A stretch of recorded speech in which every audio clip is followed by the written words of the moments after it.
학교에서 일어나는 수많은 사건 사고를 통해 우리 사회의 문제점들을 들여다보는 문변 김작의 황금나팔. 안녕하세요. 저는 문나연 변호사고요. 네, 저는 김배정입니다. 2023년 3월 새학기가 시작됐습니다. 대부분의 학교가 오늘이죠. 3월 4일 날 개학을 한다고 해요. 네, 한 1시간 후부터 이제 개학을 하게 된 건가요? 설레겠네. 네. 네, 올해는 더도덜도 말고 작년보다 학교에서 일어나는 사건 사고들이 한 10% 정도만 줄어들었으면 좋겠다는 생각을 좀 가져보는데 가능할지 모르겠어요. 저희가 이 방송을 좀 더 알차게 또 열심히 준비해서 많은 분들이 듣는다면 그 바람이 좀 이루어지지 않을까 생각해 봅니다. 그 얘기는 저희가 열심히 방송을 준비해야 된다라는 네, 말씀이신 거죠. 알차게. 네. 네, 그럼 문변 김작의 황금나팔 2024년 세 번째 방송 시작해 볼게요.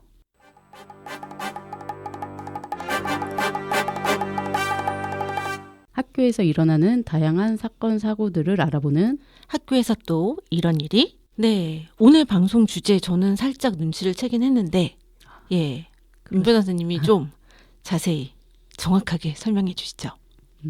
새학기가 시작된 만큼 오늘의 방송 주제는 새학기에 벌어지는 다양한 사건 사고입니다. 네. 오늘 이제 개학을 했고요. 이제 담임 선생님도 이제 배정이 됐고요. 우리 친구들 이제 학생들 같은 경우는 선생님하고 또 이제 적응을 해야 되고 또 선생님들도 학생들하고 또 적응하면서 이제 학급에 적응을 해야 되는 상황이다 보니까 이런 상황에서는 뭐 사건이 뭐 발생할 수 있을까라는 생각이 좀 들기도 하는데 뭐 발생되는 게 있나요? 먼저 개학을 하면 새 학기에 새 담임 선생님을 배정받게 되잖아요. 그렇죠. 그럼 학생들 입장에서는 담임 선생님이 마음에 드는 경우도 있지만 그렇지 않은 학생들도 있거든요. 네, 그럴 수 있을 거예요. 근데 이제 담임 선생님이 못마땅한 이제 친구들이 그룹 채팅창에서 뭐 선생님을 비하하는 내용의 카톡을 쓰는 경우도 있고요. 간혹 뭐 입에 담지 못할 욕을 하는 학생들도 있습니다. 이게 조금 심각해지면 이제 사이버상의 명예훼손이나 모욕에 해당될 수도 있습니다. 솔직히 저희 때도 그런 경우 있었어요. 호랑이 선생님이 갑자기 담임 선생님이 되면 네, 올해는 쥐 죽은 듯이 살아야 되는구나. 맞습니다. 올해는 운명이 어쩔 수 없구나. 네. 그렇게 했는데 이제는 그렇지 않다라는 건데 뭐 담임 선생님 마음에 들지 않아서 하는 행동이 있을 수는 있지만 그게 도를 넘었을 때 이제 교권 침해로 이어지는 사건들이 발생할 수 있다라는 그런 얘기인 거죠. 네, 맞습니다. 그런데 이제 학생들 외에도 이제 네. 별난 학부모님들 때문에 학기 초에 벌어지는 교권 침해도 참 많습니다.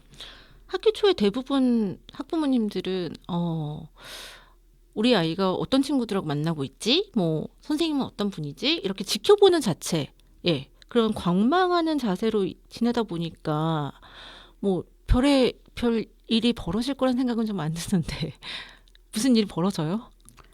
그 관망의 과정이 네, 문제가 되는 건데요. 네네. 일부 학부모님들 같은 경우에 아이가 학교에서 뭐 어떻게 생활하고 선생님은 어떤 분이신지 너무너무 궁금한 거죠. 네, 그래서 궁금할 수 있어요. 아이 가방이나 아이 옷에 녹음기를 넣거나 아니면 녹음기를 붙여서 학교에 보내는 일이 발생하고 있습니다. 꼭 그래야 할까요? 가끔 뭐 특수학급 학부모님들이 그러는 경우가 있다라고는 들었는데 뭐 요즘에 초등학교 1, 2학년들만 해도 본인들이 알아서 잘 하거든요. 그런데 뭐 굳이 아이들 옷과 뭐 가방에다가 녹음기를 보내야 할 필요가 있나? 라는 생각이 드는데 어쨌든 이런 일이 벌어지고 있다라는 거예요. 네. 네. 특수학급의 학부모님들이든 뭐 일반 학급의 학부모님들이든 교실 상황을 몰래 녹음하는 것은 형사상 문제가 될 수 있다는 점을 먼저 말씀드리면서요. 뭐 지난 2021년도 경기도 한 초등학교에서 발생한 일을 예로 설명드리려고 합니다. 네. 어떤 일이 있었나요?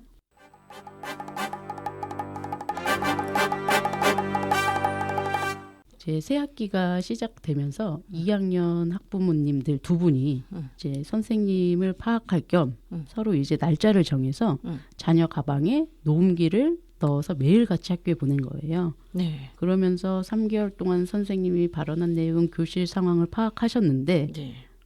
전혀 문제가 없었어요.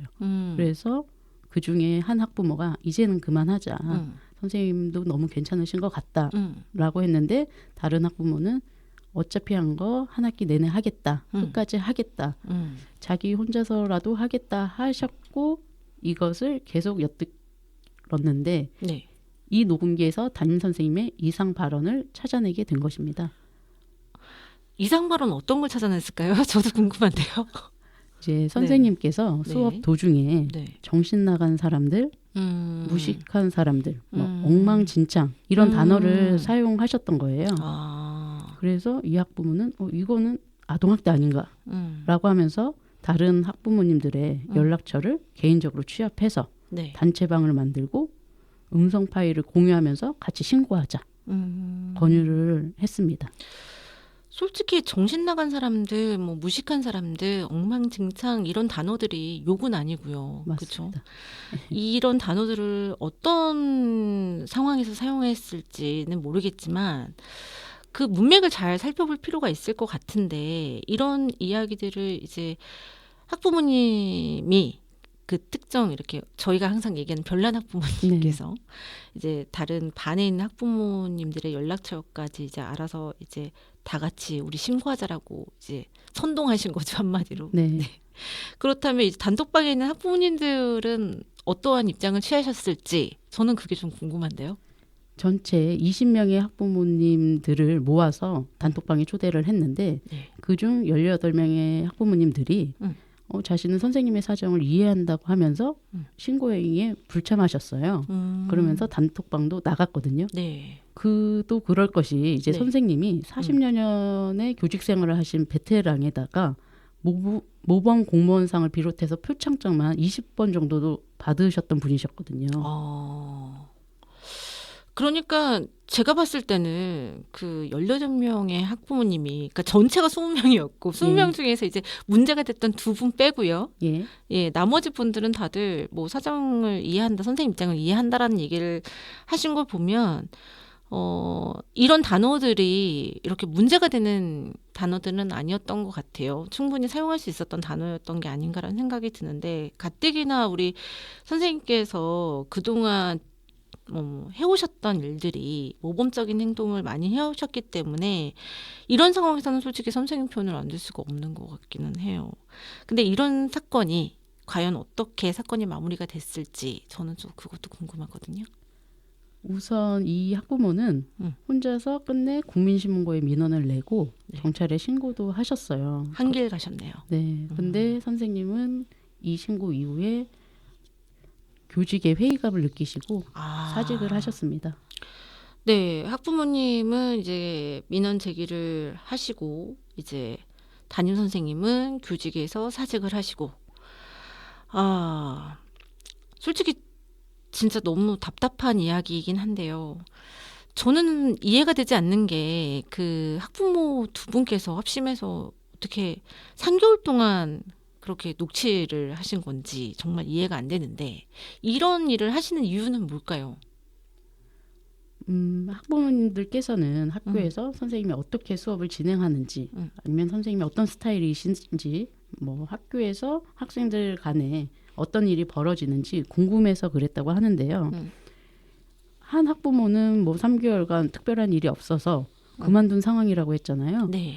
이 부분으로 볼 때 그래도 그만둔 학부모는 뭐 합법화할 수는 없지만 자녀가 안전한 학교 생활을 위해서 이렇게 했다라는 목적의 정당성이 조금은 인정될 수도 있겠지만 네네. 계속 녹음을 한 학부모는 선생님을 불법적으로 사찰한 것으로밖에 보이지가 않거든요. 그래서 이런 부분에 대해서는 저도 이해를 할 수가 없습니다. 저는 그런 생각도 들어요. 그러니까 혹시 이 별난 학부모가 무단 녹음을 하는 게 법적으로 문제가 되는 행위인지 잘 몰라서 그래서 이런 행동을 하신 건 아닐까라는 생각이 들기도 하는데요. 가끔 몰라서 그러는 분들도 계시는데 이건 분명 위법한 행위입니다. 우리나라에서는 그 통신비밀보호법이라고 제정하고 있는데요. 이건 현대사회에서 기술이 계속 발전됨에 따라서 뭐 침해되기 쉬운 개인의 인권이나 통신, 대화의 비밀과 자유를 보호하고자 만들어진 법이에요. 통신비밀보호법 제14조 제1항에 의하면 타인 간의 대화를 녹음한 것은 명백히 위법이라고 규정이 되어 있는데 하면 안 된다는 얘기예요. 그렇습니다. 네. 이 법을 위반하면 징역만 규정하고 있어요. 벌금 규정이 없어요. 벌금이 없이 징역만으로 간다라는 거는 굉장히 중대한 법이라는 거예요. 그렇죠. 꼭 지켜야 되는. 그렇죠. 네. 중대한 범죄 행위에 해당한다라고 볼 수 있습니다. 근데 간혹 가다가 이 통신비밀보호법이 정당하게 인정받는 경우도 있잖아요. 그 타인 간의 대화를 녹음한 것이 이제 정당하냐 안 하느냐 이게 과거에는 어느 정도 인정을 받는 부분도 있었어요.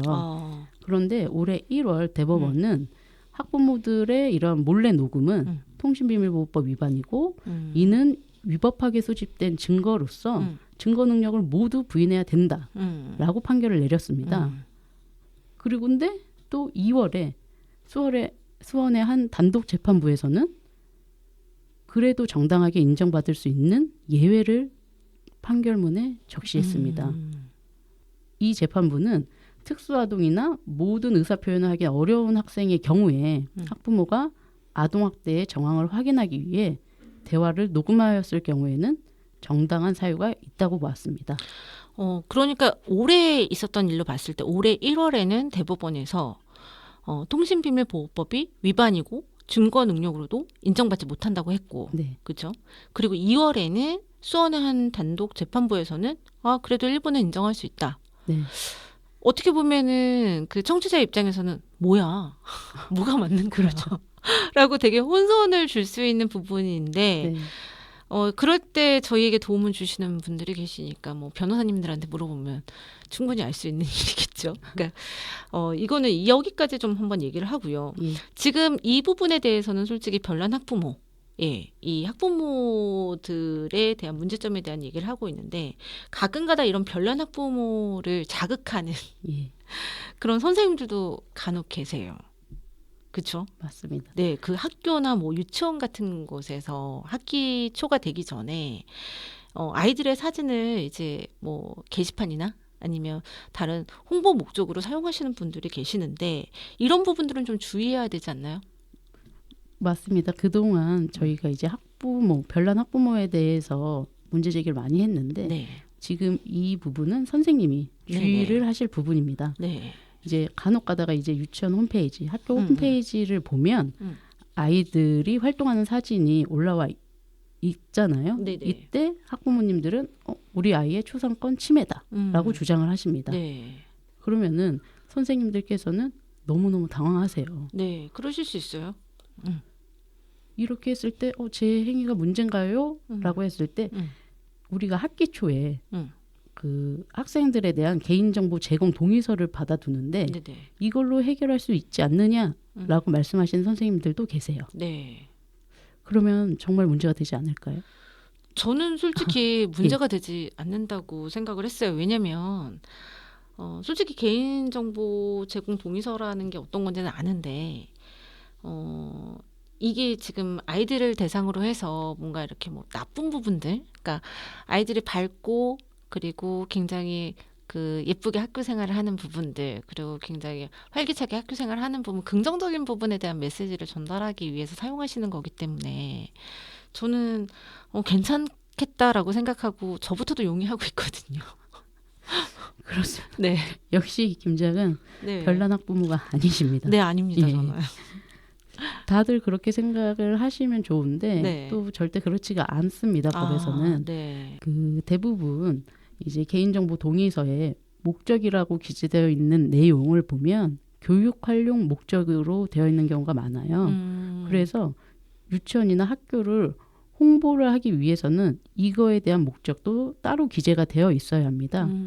그래야만 초상권 침해로 문제 제기를 안 받기 때문에 유치원이나 학교에서는 이 부분에 굉장히 신경을 써야 합니다.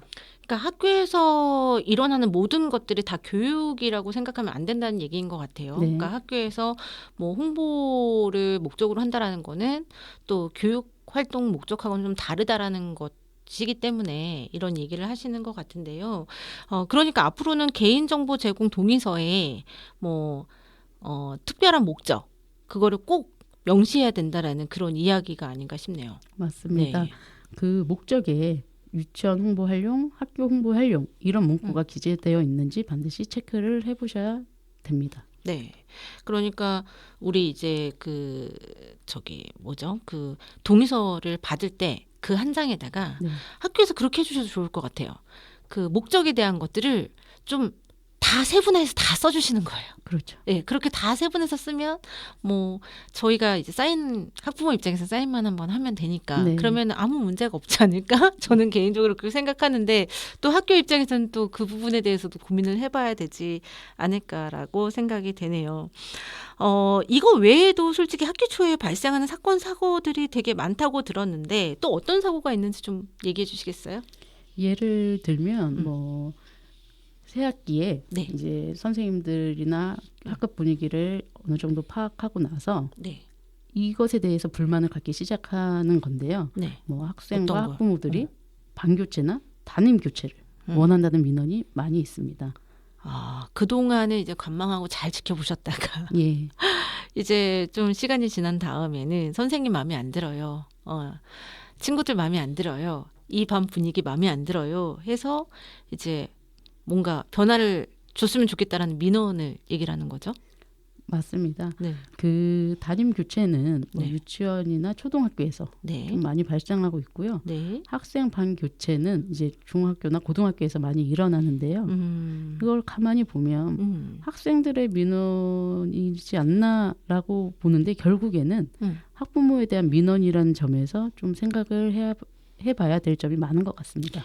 맞아요. 그 유치원에서 유치원 아이들 뭐 7살, 8살, 9살 초등학교 1, 2학년까지 봤을 때 이 아이들이 선생님 바꿔주세요라고 얘기하는 경우는 전 아직 못 봤어요. 이 얘기는 아마 대부분 학부모의 이야기일 거고 만약에 중학교, 중고등학교에서 저는 반을 좀 바꿨으면 좋겠어요라고 얘기를 하는 거는 저는 개인적으로 생각할 때 초등학교 때의 부모님들이 그렇게 했던 행동들을 좀 봐서 그런 게 아닐까라고 저 나름대로 개인적으로 추측을 하게 되는데요. 가장 큰 문제는 학부모가 너무 학교 일에 개입을 해서 생기는 문제점들인 것 같아요. 이런 일도 너무 많죠. 네, 그렇습니다. 이게 작년 3월 뭐 수원에 있는 한 초등학교에서 발생한 사건을 보면요. 학교 회의에 이제 참석한 학부모가 자녀가 수업하는 교실에 잠깐 들렸다가 교실 뒷문에 선생님이 붙여놓으신 출입금지 안내푯말을 떼었다고 해요. 네. 그런데 이 부분에 대해서 학부모는 불필요한 거다. 안전상 떼었다. 하는데 선생님께서는 이 해당 푯말을 붙이신 정당한 이유가 있으셨어요. 있었겠죠. 이유 없이 출입금지라고 문에다가 붙여놓지는 않았을 것 같고 또한 그렇게 붙여놓는데 까지는 선생님의 독단적인 행동보다는 아마 학급에 있는 친구들하고 같이 뭔가를 결정한 내용이 아니었을까라고 그 현장에 제가 없었어도 그런 느낌을 드는데 아이고 우리 선생님이나 학생들의 생각을 전혀 안 하시고 우리 학부모 그냥 회의만 참석하셔서 가시면 되는데 왜 그랬을까? 왜 그런 행동을 하신 건지 정말 궁금한데요. 왜 그랬을까요? 학교에서 이렇게 알 수 없는 뭐 즉흥적인 행동을 하시는 학부모님들의 특징을 제가 살펴보면 뭐 학교나 아니면 교실의 상황에 대해서 뭐 고려하거나 한번 좀 생각해 보지 않고 어떤 상황이든지 자신의 입장에서만 생각하고 그거를 결국 행동으로 실행으로 옮기니까 이 부분이 문제가 되고 있습니다. 그런데 이러한 행위는 선생님의 뭐 정당한 교육 활동을 방해하는 행위라고 볼 수 있는 거죠. 야, 지금 이 학부모님 그 출입금지 푯말을 맘대로 떼셨던 이 학부모님도 살짝 이상하다는 생각은 드는데 이와 같은 일들이 굉장히 많이 벌어질 것 같아요. 학기 초에. 그러니까 학부모님들의 지나친 관심이 문제가 되는 경우 어떤 어, 것들이 있나요? 매년 이렇게 네. 신학기마다 발생하는 선생님들의 고충을 보면 유사한 것들이 있거든요. 네네. 어떤 이제 것들이요? 학부모가 선생님이 수업 중에 쓸데없는 말을 너무 많이 한다. 라거나 음, 교과 과목만 이야기했으면 좋겠다. 음, 민원을 넣는 학부모들이 있고요. 컴퓨터를 활용하는 부분에 있어서도 너무 많다. 컴퓨터를 그만 좀 활용했으면 좋겠다. 아이고. 뭐 이런 학부모들도 있고요. 이뿐만 아니라 뭐 교과서나 알림장, 수업 준비물을 가져오지 않았을 때 선생님의 태도를 문제 삼는 학부모들도 있습니다. 선생님이 알아서 하시겠죠. 뭐 그런 걸 가지고 우리 학부모님들 신경을 쓰실지 모르겠네요. 그렇다면 그 뭐 교과서 알림장, 뭐 수업 준비물 가져오지 않았을 때 그럼 어떻게 해달라는 거예요? 혼내라는 거예요? 아니면 그냥 이해해 주라는 거예요? 제가 네. 선생님들의 고충을 들어보면 네. 둘 다였어요. 아 그래요? 예. 뭐 안 혼냈다고 네. 항의하거나 네. 뭐 혼냈다고 항의하거나. 어쩌라는 거야 진짜. 그래서 저도 이제 별난 학부모님들이 바라는 게 뭔지는 정확히 네. 모르겠지만 네네. 뭐 이런 일을 방지할 수 있는 방법을 찾아보았습니다. 어떤 거예요? 정말 궁금해요. 어떤 거예요? 네. 이제 선생님께서 이제 학생들을 훈계나 훈육할 때 학기 초에 학부모, 학생, 선생님이 논의를 거쳐서 규칙을 정하는 거죠. 네. 뭐 예를 들면 수업 준비물을 3회 이상 가져오지 않는 학생의 경우에는 다짐의 글을 쓰게 한다던가 성찰의 글을 쓰던가 네. 아니면 교육학습지 과제를 부여할 수도 있고요. 생활지도 목적으로 학급 청소를 하기로 선생님과 학생이 규칙을 정해서 실행해 나가는 거죠. 굉장히 좋은 방법인 것 같은데요. 규칙을 정해놓으면 그 안에서 해결하면 되는 거잖아요. 그렇죠? 그렇죠. 그 지금 저희가 이제 선생님들 같은 경우에 약간 좀 불만이 되실 수 있는 부분에 대한 이야기들, 특히 이제 다시 할게요. 굉장히 좋은 방법인 것 같은데요. 우리 지금 이야기를 하는 도중에 학부모님들의 지나친 관심에 대한 게 문제가 된다는 이야기들 계속 하고 있는 중인데 조금 더 예를 들어서 좀 설명을 해주셨으면 좋겠어요. 요즘 초등학교를 가보면 네. 반의 책상 배치가 굉장히 다양해요. 예, 맞아요. 어떤 학급은 조를 정해서 2개의 동그라미 형태로 이렇게 배치를 한다던가 아니면 큰 디귿자 형태로 배치를 하는 경우도 있고요. 네. 일렬 배치를 하는 경우도 있어요. 네네. 그런데 학부모가 선생님의 책상 배치에 대해서도 문제 제기를 하는 거예요. 아이고. 뭐 학부모가 원하는 방향으로 바꿔라 이렇게 해서 바꿨는데 너 다른 학생들이 불편하다 이게 그러면서 이전 상태로 원위치 시키니까 이제는 교장 선생님이나 교육청에 민원을 제기하는 거죠. 책상 배치 때문에. 네. 아이고, 이런 경우 선생님들 입장에서 굉장히 난감하실 수 있을 것 같은데 이런 경우도 있어요. 그 학부모가 이 책상뿐만이 아니라 막 조별 학습을 할 때 네. 어떤 친구들과 같은 조를 만들어 주느냐에 대한 부분에 대한 항의를 하는 경우도 봤어요. 그러니까 예를 들면 A라는 학생과 B라는 학생은 학습적인 부분에서 약간 좀 부족하다고 판단을 하시는 거죠. 네. 학부모의 입장에서. 근데 이제 어쩌다 보면 선생님이 그 A라는 친구와 B라는 친구와 같은 조를 이렇게 만들어 주시죠. 그렇게 되면 좀 더 선행 학습을 좀 하고 뭔가 뭐 특별한 교육을 받고 있는 뭐 C라는 학생과 D라는 학생하고는 왜 우리 아이가 같은 조가 안 되나요? 라고 이제 따지는 부분을 제가 한번 본 적이 있어요. 그런 경우들도 있는데 이럴 때는 어떻게 하면 좋을까요? 전 진짜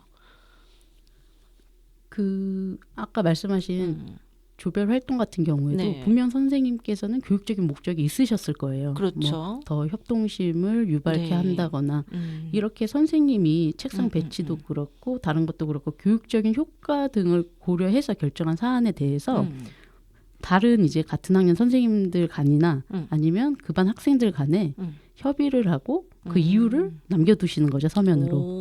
그래서 그 결과를 학부모님에게 안내를 하면 더 이상 그런 간섭이 이루어지기는 좀 어려울 것 같습니다. 그러니까 뭐 책상 배치에 관련된 부분에 대해서 이렇게 배치를 하는 이유는 다른 반 선생님들하고 저희가 다 상의를 해서 이렇게 정해놓은 부분입니다. 정해진 상태이니 양해 부탁드립니다라고 설득을 할 수 있는 방법이 있다라는 얘기시네요. 그렇죠. 그거 외에도 저는 그 얘기도 들었어요. 무슨 급식과 관련된 부분에 대한 학부모님들의 지나친 관심으로 학기 초에도 문제가 되는 부분도 있다고요. 맞습니다. 급식도 굉장히 네. 많은 민원 제기 대상 중에 하나인데요. 네네. 한 기숙사 학교에서는 네. 이제 삼식을 하고 있는 학교였는데 네. 메뉴와 관련해서 학부모님들 항의가 네. 또 도를 넘었습니다. 이게 학생들이 과장해서 학부모님에게 말을 전한 사안이었는데 네네. 학생들의 말을 무작정 음. 믿고 따짐으로써 음. 이제 학부모가 교사에게 인신 공격까지 하게 된 사건이었어요. 아니 무슨 급식 메뉴를 가지고서 이렇게 학교에 문제가 될 수 있을 거라는 생각을 해보지 못했는데 참 특별합니다. 네. 그렇다면 지금 우리 학교에서 학기 초에 일어나는 이런 사건 사고들에 대해서 예방할 수 있는 방법은 과연 어떤 것들이 있을까요, 변호사님? 분명 이제 선생님이라는 분은 네. 이제 학교에서 1년 동안 네. 학부모인 나를 대신해서 내 아이와 같이 생활하고 교육하는 또 다른 보호자라고 할 수 있어요. 그렇죠. 내 아이에 대해서 같이 공감하고 내 아이를 성장시키기 위해서는 보호자끼리 좀 신뢰가 바탕이 된 의사소통이 무엇보다도 저는 중요할 거라고 보거든요. 당연한 말씀입니다. 예. 그런데 요즘 같은 시대에 뭐 선생님을 어떻게 다 믿어? 무조건 의심해 봐야 돼. 내가 정한 관문을 모두 통과해야 선생님으로 인정. 이런 식으로 생각하면 절대 신뢰관계가 형성될 수 없을 거예요. 그렇죠. 그래서 제 생각에는 선생님은 학부모를 뭐 학부모님께서는 선생님을 좀 먼저 존중해주고 네. 공감해주는 노력을 통해서 네. 우리가 신뢰를 쌓을 때 네네. 그 건전한 소통 속에서 내 아이가 뭐 행복하게 학교에 적응하고 성장할 수 있지 않나 그렇게 생각합니다. 그냥 우리가 수학 공식 외우는 것처럼 머릿속에 선생님이 이렇게 하는 거는 다 이유가 있을 거야 라는 그 한 문장을 머릿속에 새기면 참 좋지 않을까? 라는 생각을 좀 해봐요. 그리고 더불어서 저는 이 방송을 항상 진행하면서 느끼는 건데 좀 입장을 바꿔서 생각해보는 것도 되게 좋을 것 같아요. 네. 학부모의 입장에서 내가 선생님이라면 나 같은 학부모가 이런 행동을 했을 때 내가 학부모라면 어떤 기분일까? 내가 선생님이라면 어떤 기분이 들까? 정말 만약에 자아가 강한 분들이라면 분명히 답이 올 거예요. 네. 이 행동이 정말 좋은 행동인지 좋지 않은 행동인지라는 게 좀 바로 나오지 않을까라는 생각이 듭니다. 그럼 저희는 여기서 음악 한 곡 듣고 돌아올게요. 김동률이 부릅니다. 출발.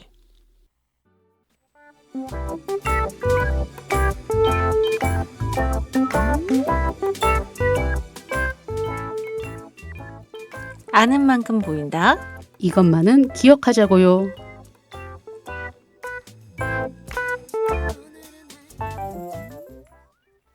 네, 새학기의 학교 학생 그리고 학부모가 모두 알고 있어야 할 것들 굉장히 많을 것 같은데 어떤 것이 있을까요? 이 시간 제가 준비한 내용은 교사 면담 사전 예약 시스템입니다. 많이 들어봤어요. 예, 학교마다 학사 일정이 조금씩 다르겠지만 새학기가 시작되고 몇 주 후면 상담 주간을 갖게 되는데 그렇죠. 이게 공식적인 일정 외에도 선생님과 면담을 할 때 방법에 대해 말씀드리려고 합니다. 네, 지난 8월 서울시 몇몇 학교에서는 시범적으로 운영이 되기도 했어요. 네, 올해부터는 이제 대대적으로 이제 시행이 될 걸로 알고 있는데 좀 자세히 설명 좀 해주시죠. 네, 이건 말 그대로 앞으로 학부모가 선생님과 면담을 하려고 할 때는 사전 예약을 해야 한다는 것입니다. 면담뿐만 아니라 이제 통화를 할 때도 사전 예약을 원칙으로 하는 것인데요. 그럼 어떻게 예약을 해야 한다는 건가요? 라고 묻는 분들이 많습니다. 궁금해요, 저도. 보통은 이제 학교에서 사용하는 앱을 통해서 예약을 하는 방법이 있고요. 서면으로 상담 요청서를 작성해서 제출하는 방법도 있습니다. 네. 서울시 같은 경우는 서울 학교 안전 앱을 이용하고 있고요. 네. 경기도는 대부분 이 알림 앱을 통해서 예약을 진행하고 있습니다. 그동안 솔직히 저도 그 아이 면접 시즌 때 그 웹을 통해서 그 면담 시간을 제가 정하기는 했었거든요. 네. 예. 그러니까 교사 면담 시스템도 그러면 이런 식으로 저희가 좀 손쉽게 할 수 있는 방법으로 진행이 되나요? 네. 그 앱을 통해서 면담 시간을 신청하고 예약하는 것은 이전과 다르지 않는데요. 그런데 이제는 간략한 상담 내용을 미리 작성해서 제출하도록 하고요. 네. 그러면 학교 민원 창구를 일원화해서 뭐 학사 일정이나 시스템적인 문제에 대한 상담이라고 한다면 교장 선생님이나 교감 선생님이 바로 상담을 진행할 수도 있고 뭐 학생의 생활지도 부분이라면 담임 선생님이나 학생부장 선생님이 진행할 수 있도록 하는 겁니다. 한마디로 뭔가 거름망이 하나 생긴 것 같아요. 그렇죠. 예. 근데 솔직히 학부모 입장에서 약간 번거로운 일이에요. 그렇긴 합니다. 네, 내가 면담을 하는 이유를 거기다 써야 된다라는 건데, 와. 근데 어쩔 수 없어요. 지금 상황에서는 꼭 이렇게 해야 되는 이유가 있다라고 지금 교육청에서 생각을 해서 이걸 진행하는 걸로 알고 있는데요. 그렇다면 별난 학부모가 악성 민원으로 면담을 하려고 하면 선생님과 면담이 진행되지 않을 수도 있겠네요. 거절당할 수도 있을 거예요. 그러면. 맞습니다. 역시 작가님은 핵심을 좀 잘 파악하시는 것 네. 같아요. 그래서 감사합니다. 이게 학생이나 학부모, 선생님이면 누구나 학생의 문제를 해결하기 위해 상담을 요청할 수 있습니다. 그런데 뭐 사전에 상담 목적이나 일시, 방법 등이 합의되지 않는 상담 같은 경우나 뭐 직무 범위를 넘어선 상담 같은 경우에는 거부할 수 있도록 법에서 규정하고 있는 것입니다. 좋은데요. 네. 그래서 학부모가 면담 신청서에 작성한 내용 자체가 학생의 교육이나 생활지도와 관련이 없다거나 아니면은 근무 시간 외에 상담 신청 같은 경우는 바로 거절될 수 있고 아니면은 이제 중지될 수 있는 상태도 있거든요. 면담을 하다가 네. 즉시 중지될 수 있는 상황도 규정해 놓고 있습니다. 네. 이거 굉장히 좋은 것 같아요. 왜냐하면 상담을 요청할 때 썼던 거는 아이의 학습과 관련된 학습에 관련된 부분으로 상담을 요청을 하고 왔다가 갑자기 선생님에 대한 불만을 막 토로할 때는 중간에 이제 그만 중지, 상담을 중지할 수 있다라는 거라서 굉장히 안정장치가 굉장히 잘 돼 있는 것 같다는 생각이 좀 드는데요. 그럼 면담은 어디서 진행합니까? 그동안 진행했던 교실에서 계속 진행은 하는 건가요? 우선 원칙적으로는 이제 선생님과 학부모의 안전을 위해서 우리가 녹화나 녹음이 허용된 장소로 뭐 상담실을 따로 마련해야 되는 건데요. 근데 학교의 사정상 이러한 상담실이 마련되어 있지 않을 수도 있어요. 그리고 선생님과 학부모의 뭐 신뢰관계 형성이나 뭐 상담 내용에 대한 비밀 보장 등을 위해서 합의가 된다면 학생의 교실이나 교장실에서도 진행되기도 합니다. 면담이라는 게 사실 기분 좋은 이야기를 나누기보다는 자녀에 대한 문제점이라던가 개선하면 좋은 점들에 대한 이야기를 하다 보니까 좋은 이야기보다는 좀 딱딱하고 좀 좋지 않은 이야기들, 약간 좀 웃으면서 할 수 있는 이야기들이 많지는 않잖아요. 근데 그런 이야기들을 민원인 대기실에서 진행한다고 하니까 아이들이 생활하는 학교가 점점 더 삭막해져 간다는 느낌도 들기도 합니다. 사실 선생님들 입장에서는 교권을 보호받는 입장에서는 좋은 시스템이라고 할 수 있지만 학부모 입장에서는 사실 예전에 비해 좀 복잡해진 상황도 있고요. 그러다 보니까 불편할 수도 있어요. 하지만 그동안 우리 주변에서 너무나도 많은 별난 학부모들이 있었던 게 사실이고 그런 학부모들이 선을 넘는 행동들을 많이 했기 때문에 이런 시스템이 또 만들어졌다고 하면 솔직히 우리가 좀 이해하고 적응해야 하지 않을까라는 생각도 좀 듭니다. 네, 맞습니다. 사실 이런 시스템이 교권을 보호하기 위해 만들어진 건 사실이지만요. 학교에 계신 선생님들도 어쩌다 이런 상황까지 왔을까라고 안타까워하시는 분들이 굉장히 많으세요. 네. 그러면 저도 어쩌다 보니 이제 대한민국 교사들을 대변하는 이야기를 많이 하게 되는데 제가 직접 학교에 가보니 학생들을 가르치는 선생님을 좀 지키고 우리 아이들의 교육 환경을 지키기 위해서는 지금 대한민국의 학교가 이러한 시스템을 요구하고 있고 이러한 시스템이 필요하구나라고 이해해 주셨으면 좋겠다 하는 바람입니다.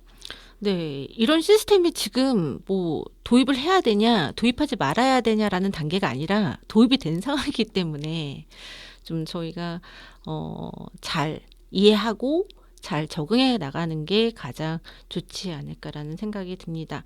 아는 만큼 보인다. 우리 이것만을 기억하자고요에서는 교사 면담 사전 예약 시스템에 대해서 알아봤습니다. 여기까지 들을게요.